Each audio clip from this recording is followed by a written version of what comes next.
অন্যথায় কারো বাবার ক্ষমতা ছিল না। যিনি বর্তমান চেয়ারম্যান, এই এলাকায় যিনি সন্ত্রাস চালিয়ে যাচ্ছেন, আমাদের সহযোগিতা নিয়ে তিনি এই এলাকায় চেয়ারম্যান হয়েছেন, ঠিক কিনা? আমরা দেখেছি তিনি অনেকবার আমাদের দায়িত্বশীলদের কাছে গিয়েছে, অনুরোধ বিনোরোধ করেছে। এখন তাকে আরো বড় পথে যেতে হবে।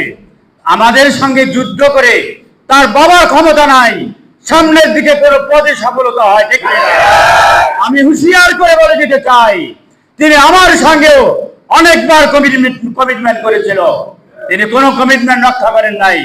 আগামী দিনে আমি তাকে হুঁশিয়ার করে দিতে চাই, কোন ধরনের আপনার কোন ষড়যন্ত্র আমরা প্রশ্রয় দেব না, হতে দিব না, ইনশাআল্লাহ। আল্লাহ রাব্বুল আলামিন আমাদেরকে তৌফিক দান করুক। আমাদের এখানে যারা আছি, আমি মনে করি এর চেয়ে আরো 10 গুণ জনশক্তি বাইরে আছে কিনা? ইনশাআল্লাহ। এরপর মা বোনেরা তো আছি, সব মিলেই ভোগদাবড়িতে 3 ভাগের 2 ভাগ ভোট ইনশাআল্লাহ দাঁড়িপাল্লা আসবে, ইনশাআল্লাহ। আল্লাহ রাব্বুল আলামিন আমাদের সবাইকে কবুল করুন। শুধু চিৎকার করে নয়, বক্তব্য দিয়ে নয়, আমাদের আল্লাহ তাআলার কাছে ধর্ণা দিতে হবে, ইবাদতের মাধ্যমে আল্লাহর কাছে সম্মান চাইতে হবে, তাহলেই আমাদেরকে আল্লাহ তাআলা সম্মান দেবে, ইনশাআল্লাহ।